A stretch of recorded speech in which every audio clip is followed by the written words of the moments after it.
What's up, guys? Welcome back to Newswave. So recently, we had talked about a leak that was going around online that mentioned WB creating their own Smash Brothers-like game, but it would include characters from series like Tom and Jerry, Batman, and even Shaggy from Scooby-Doo. Well, it turns out that rumor, as hard as it was to believe, was correct. It was announced yesterday as Multiverse, and we're going to go over that one here today. Also, we're going to be talking about two big sales that are live now from Nintendo and Sony that you definitely want to keep your eye on. And we're also going to be talking about Halo Infinite and that progression system that appears to have gotten a bit of an update from 343. Guys, if you enjoyed these videos, make sure that like button helps out a ton. And if new here to the Spawn Wave channel, make sure you subscribe down below and ring that notification bell so you can keep up to date with all the uploads here on the channel. And we're going to start today with the Nintendo GameCube, because yesterday, November 18th, it turned 20 years old. That's right, one of the best systems ever made turned 20. Okay, it wasn't the best performing system, but it is one of my favorite systems. I have a lot of fond memories looking back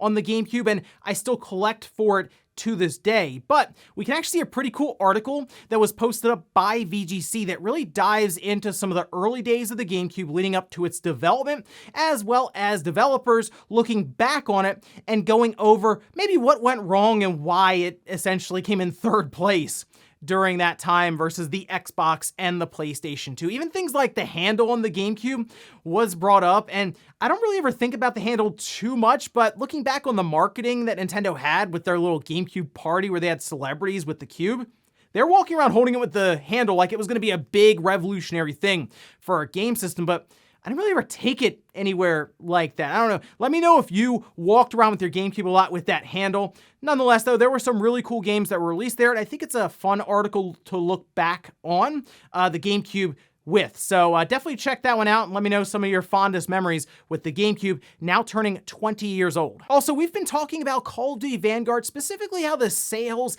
seem to be down a bit this year versus last year with Cold War, and it looks like there's going to be a free weekend, which is coming a bit sooner than people were expecting. We can see this over on Games Radar, saying Call of Duty Vanguard free weekend starts tomorrow with shipment available a day early. The Vanguard free access arrives just 2 weeks after launch. So I guess if you're curious about the multiplayer, November 18th until November 22nd, you can log in. You'll have full access to Vanguard's multiplayer modes, but if you want to do things like zombies or campaign, you would have to buy the game, and this is certainly sooner than what they did with Cold War. I mean, they did do a free weekend, but it was, I think, over a month after the game had released, and it was certainly right there on the lead up to the holidays, like it was like right maybe third week in December.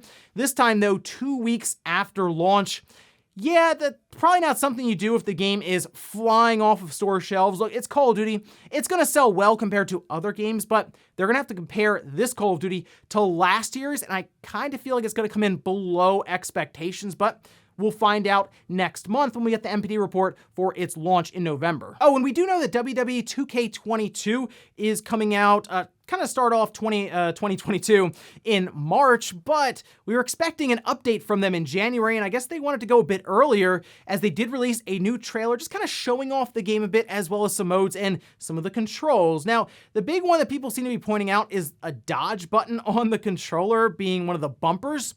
They showed like an Xbox controller layout for why you do have like dodge or counter, and then you have the face buttons for punching and grappling. But some of the modes they showed off in this trailer, along with some, I think, pretty good looking visuals for the most part. I mean, we saw what happened before with their last wrestling game.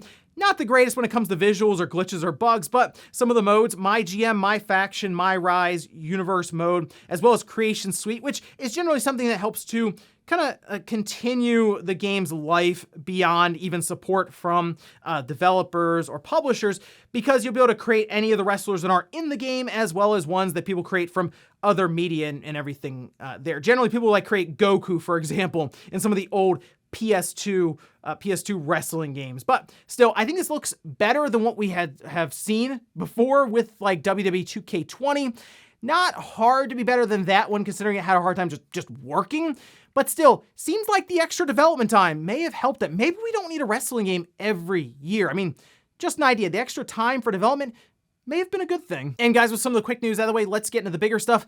Let's start right away with Multiverse. This was announced yesterday, and it was that game that was leaked out quite a bit. Even the character select screen got out there, and WB started striking those images down, which told us, yeah, it was going to be revealed pretty soon. They put out an entire trailer yesterday, as well as several press releases going over this odd collaboration of characters. That's probably the most intriguing part of Multiverse, is just kind of the range of characters they've chosen for it. But you can see some of the trailer here and the characters that are confirmed at this time: Batman, Superman, Bugs Bunny, Arya Stark, Tom and Jerry, and they also have Harley Quinn. Shaggy from Scooby-Doo that's probably the big one. Obviously, Shaggy is like part of like the meme culture online, Ultra Instinct Shaggy, so they figured, well, we have to put him in there. They have like Finn and Jake the dog from Adventure Time, Steven Universe, and Garnet. They also have an original character, Rhine Dog. Again, an interesting collaboration of characters to throw in here. You have like Batman, Superman, Wonder Woman from DC versus Tom and Jerry, and like Shaggy and Bugs Bunny on the other. Could lead to some, I guess, interesting matches to spectate there. The thing that I think surprised a lot of people, actually, now this is based obviously around the success and popularity of Super Smash Bros. So you figure it would be on the Switch. Well, no, it's actually on the PS4, PS5, PC, Xbox One, and Xbox Series X. At least at this time, it's gonna be missing the Switch completely, which is, again, an odd decision. You figure they would look at the Switch user base and say, wow, over 20 million copies of Smash Bros. Ultimate have sold. We gotta make sure it's there, because you can get like a small fraction of that. That'd be considered very successful, since this game is free to play, and it's going to be looking for as many players as possible to keep this game going along. I think they'll get a lot of people initially, since it's free. You can just download it and check it out. This coming in 2022 with apparently like a closed beta test that you can sign up for here in the coming weeks or so. But either way, the fact that it's missing the Switch certainly caught me off guard. They also go over several social features and the online play with dedicated server-based rollback netcode. That's good to hear there for the online play. And content-filled seasons. Yes, this is free to play, so we'll have different seasons upcoming. I assume that's how they're going to work in different characters, through downloadable content. Obviously, they'll have some sort of battle pass system there as well. But they mention guilds that you can form, and it seems like they're going to lean into the social features pretty heavily here, so that's cool to see. The gameplay itself, though, it's been pointed out, it looks quite a bit slower than something like Smash Brothers, but still, it seems like they're trying something different with this 2v2 combat, where you'll work together with a teammate against another group of people and do different things to set each other up to win. Now, the part that seemed to get people pretty excited about this is they had the actual voice acting in this game versus something like Nickelodeon All-Stars that didn't go over the best in that department. This was certainly a good move by WB, and I will say this, it was better looking than I expected, because looking through that leak, it sounded ridiculous. They mentioned it was cheap, and I'm like, okay, it's probably gonna be this like weird looking, like low budget cell phone looking game that they just throw out there. This at least looks higher quality than I was expecting. I don't know if it's gonna be very good, but at least from what they're doing here, it's compelling enough to download when it releases to see how it plays, and yeah, if it is worth continuing to play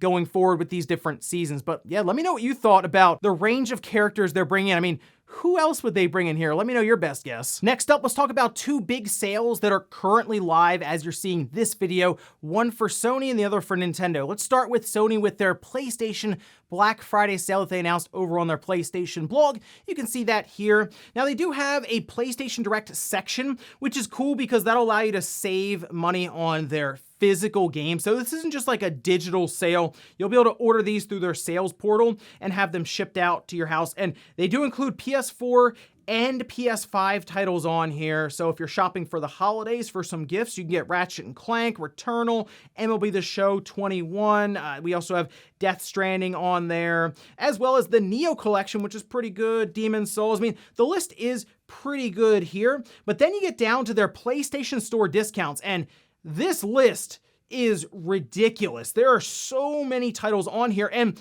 the thing with this is, at the time of this recording, they don't have any of the discount prices set at yet. You should see them starting today, but I just noticed some newer games on here. For example, Far Cry 6, that'll be on the PS4 and the PS5. Back 4 Blood, PS4 and PS5. Tales of Arise on both the PS4 and the PS5. Demon Slayer, Deathloop.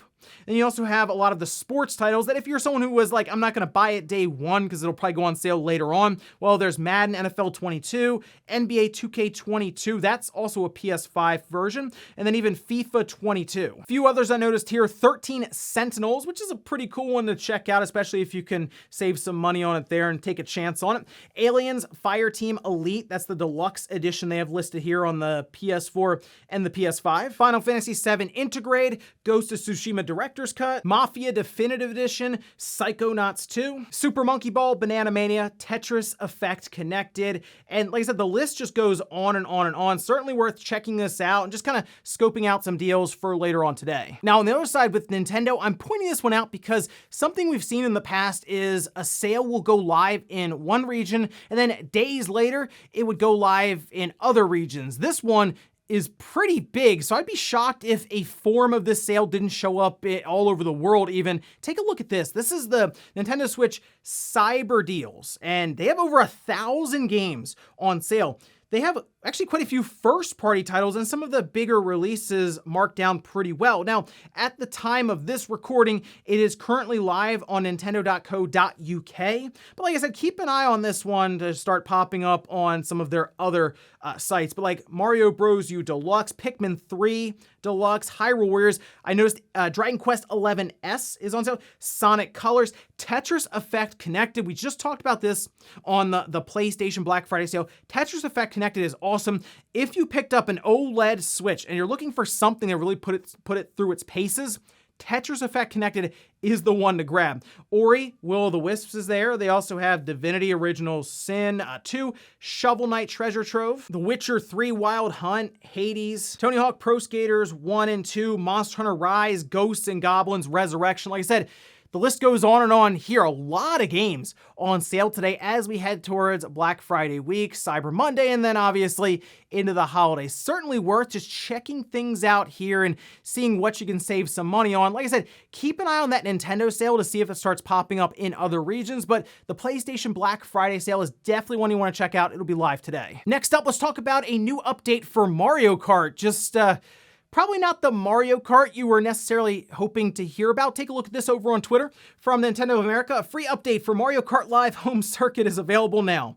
Connect 2 carts to one Nintendo Switch system for split-screen multiplayer, or play any Grand Prix Cup with 2 to 4 players in the new Relay Race multiplayer mode. They go on to say, and there's more, the Luigi Cup is here. Enjoy 3 new tracks with this cup: Windmill Meadows, Music Broadway, and King Boo's Courtyard. Plus, finish within 3rd place in the Luigi Cup and unlock the new Poltergust, G00 Kart, and Spooky Horn Happy Racing. So, I mean, it's cool to see this update. I like the idea of split screen so you can connect 2 cars to one system then, play it on the TV. That could lead to a lot of fun, but a lot of people were hoping, Mario Kart 8 Deluxe, we get an update for that now.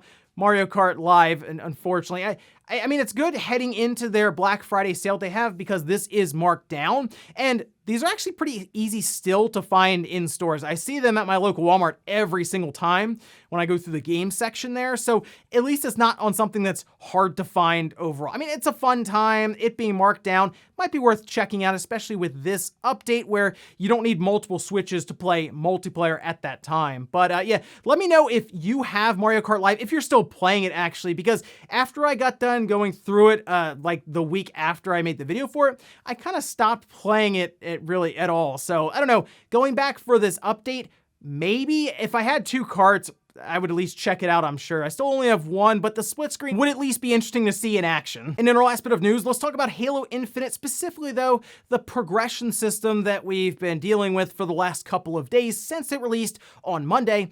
A lot of criticism around this one because you'll play for hours at a time and you won't rank up at all. And we know how a lot of these games work, especially these free-to-play multiplayer games. It's constantly rewarding you with levels, skins, items, emblems. They're just throwing stuff at you all over the place. You might level up 4 times in a match and you don't know what happened, right? But with Halo Infinite, been a bit of a slower grind. Well, it appears 343 has heard that. We talked about this yesterday, and it looks like they've already acted on it. We can see this over on Twitter From Halo support, Halo Infinite players can now earn XP by completing match-made games. The Play One Game Daily Challenge is worth 50 experience each.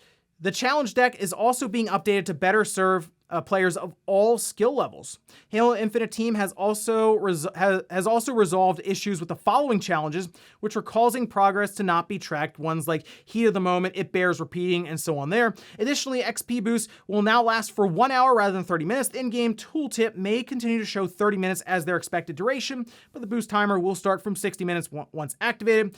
As a result of these changes, all progress on active daily and weekly challenges will need to be reset, etc., there. But they will be handing out a reward, which appears to be a visor if you signed in anytime between November 23rd and the 30th. So I did take a look at some of the challenges that are now popping up, and it seems much better overall, rather than like, hey, use this weird weapon that maybe you're not that interested in using and potentially go against what your strategy might be in that match, which, yeah, affects the overall experience for players on that team. Then you just complete a Slayer match. All right, that seems pretty straightforward there. So it's good to see that they're at least listening to the community, and mostly people just want to be able to level up and get the different cosmetics. You know, they buy the battle pass, they want to be able to work through it, but not at a snail's pace necessarily. I still think it's a good idea to have an overall account level that you are constantly throwing experience at. Just have a bar fill up. Seriously, that's how it is with free to play, and that's where Halo is now. It has to exist in this free-to-play model next to games like Fortnite and Warzone. So yeah, the more they can do to reward players to keep them engaged in the game, the better Halo Infinite will do over the long run. So here's hoping they have more ideas around progression outside of just changing out the challenges for easier ones, right? So we'll see what they have, I'm sure, as this game continues to progress, as we work towards December 8th launch. And before we go to the comment of the day, we're taking a look at the poll that I posted up yesterday, where I asked, what do you think about WB's new Multiverse game that they revealed today? 10% said I like what I saw, I'll grab it as soon as it releases. 56% said it looks all right, might check it out since it's free. Then 34% said I think it looks bad, or I'm just not interested. And yeah, the free-to-play aspect of it certainly gives them a bit of leeway, considering if they showed it off and they're like, oh yeah, it's $60 or $70, a lot of people probably walk right past it, so at least they have a bit of an advantage there where people will just be like, oh, I guess I'll download it and just see how it is. If I don't like it, I'll just delete it and move on. But maybe WB has an actual plan and commitment to this game to where they have characters lined up and they could surprise and excite people that way, because we've seen the cast of characters. I mean, they could have anyone join in at this point. Nothing's off the table. And we'll finish up with the comment of the day as you're seeing here. This is from Bag saying, Halo is amazing, but all it needs to be better is dedicated playlists for game modes like we had in every other game, and better progression. Then it's legit an amazing game. Yeah, the biggest thing here with Halo Infinite, they have figured out the core gameplay itself. It's very good. It feels like Halo 3. It feels heavier than Halo 5, which is great, but the playlists, that is an issue right now, because you might jump in and you're like, oh, I want to do Team Slayer. And then you just get like 3 or 4 capture the flag matches in a row with random teammates. And you're just like, I just want to run through and do Slayer. Why am I doing all these objective type game types? And that's what I hope they have planned out for December 8th, is when the game officially releases next campaign. All these playlists go live and you can pick Team Slayer. You can pick like objective based games, doubles. That'd be cool. Lone Wolf. So that's my hope, because if it launches how it is now with a couple of options and just like, here goes nothing, we'll see what we get, that'd be kind of annoying. And ladies and gentlemen, that's gonna do it here for Newswave. If you enjoyed this video, guys, hit that like button, really helps out. If not, hit the dislike. Leave comments down below about everything we talked about here today. There was this Multiverse game that was revealed by WB. What do you think about the gameplay, the cast of characters, and who do you think they're gonna add in next? And then what about the big sales from Nintendo and Sony? Of course, leave some suggestions down in the comments. Thanks guys for watching. Have a great weekend. I'll see you back here Monday morning, 8 a.m. Eastern time for Newswave.